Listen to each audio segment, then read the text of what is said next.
ခင်ဗျားအားလုံးပဲမင်္ဂလာပါရှင်ဒီနေ့မှာတော့ကျွန်မကမကြာသေးခင်ရမှာပြီးစီးသွားတဲ့ချစ်စရာကောင်းတဲ့အိမ်လေးတစ်လုံးနဲ့မိတ်ဆက်ပေးသွားပါအောင်ရှင်ကျွန်မနဲ့တူအိမ်ထဲကိုတူလိုက်ကြည့်ပေးဖို့ဖိတ်ခေါ်လိုက်ပါတယ်ရှင်အားကပေါ့နော်ရက်မယ်ဆိုလို့ရှိရင်ကားရှိတယ်ဆိုလို့ရှိရင်လည်းစက်အောင်လိုမျိုးဒီလိုပေါ့နော်ခြံကိုဒီလိုမျိုးဒီလိုဝက်ခြံပုံစံမျိုးတွေအပြင်မှာထုတ်ပေးထားတယ်ပေါ့နော်ဒါကတော့ကားသွင်းလို့ရတဲ့နေရာဖြစ်ပြီးတော့ဒီဘက်မှာဆိုလို့ရှိရင်ဒါလိုမျိုးပေါ့နော်တကားလေးကိုလူဝင်ထွက်လုပ်လို့ရအောင်လို့တကားပေါက်ကိုနှစ်ချက်ထားပေးထားတယ်ကားဆိုလို့ရှိရင်လည်းကားရှိတယ်ဆိုရင်တော့မှဒီမှာရက်လို့ရတဲ့နေရာရှိတယ်ပေါ့နော်ဒီမှာဆိုလို့ရှိရင်ပေ20 60အပြည့်တစ်ပတ်လေလုံးပေါ့နော်ဒီမှာအုတ်တိုင်းတစ်ပတ်လေခတ်ထားပြီးတော့ဒီမှာပါမလဲဆိုတော့ဒီမှာဂျိုးပြူရဲ့အကျိုးစားကိုဒီမှာရောင်းချသူပိုင်ရှင်ရပြီးတော့ရှောက်ထားပေးတာရှိတယ်မီတာလည်းပါမယ်ပေါ့နော်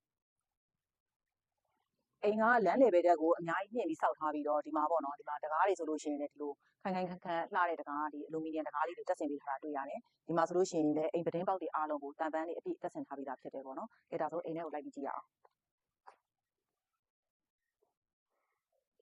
အိမ်လေးရာလေးတော့လေပေ20 60မှာတစ်ချက်ခွဲလေးစောက်ပေးထားတာပေါ့နော်ချစ်စရာကောင်းလို့ဒီမှာကျမတို့ဒါဘလိုပိုင်မျိုးရလဲဒီမှာပြင်ဦးလင်တို့ဒီဟိုပါပေါ့နော်ပြင်ဦးလင်တို့ဒီကလောတို့ရဲ့စောက်ထားတဲ့ဒီဇိုင်းပုံစံမျိုးလေးတွေ့ရတယ်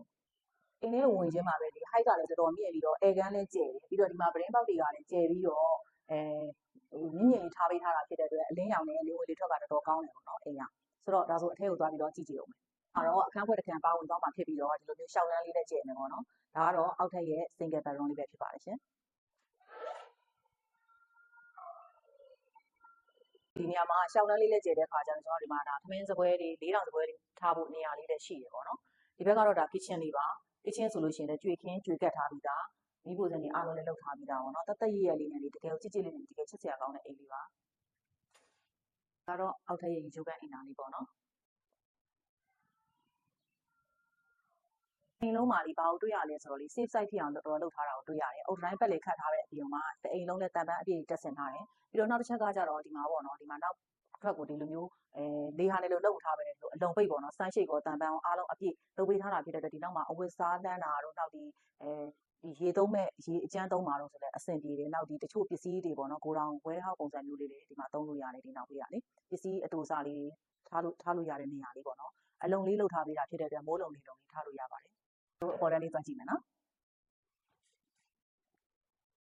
ပေါ်တန်းမှာဆိုလို့ရှိရင်ဒီဟာလေးကဒါဟို master bedroom လေးပေါ့နော်ဒီချိုးကအိမ်ကဒီမှာတွဲလေးရလေးပါမယ် master bedroom ခန်းပြောပေးမယ်လေသူကလေအခန်းကတော်တော်ကျယ်တယ် master bedroom ပဲသုံးပြီးတော့ဒီမှာတခြားအခန်းတစ်ခန်းထပ်ဖွဲ့ပြီးတော့ပေါ့နော်နေရာလေးပဲလုပ်လို့ရတယ်အပေါ်တန်းနေရာလေးကတော်တော်ကျယ်ပါတယ်ဒါလေးကတော့အပေါ်တန်းရေးချိုးကအိမ်ကလေးပဲဖြစ်ပါတယ်အိမ်လေးကလေတအိမ်လုံးကိုလေလိုက်ဖြစ်တဲ့ကာလာလေးအဖြူအောင်လေးတုတ်ထားပြီးတော့လေဒီအုတ်တိုင်းတွေအပြည့်ကိုလည်းလေဒီပေါ့နော်ကာလာကိုအဖြူတုတ်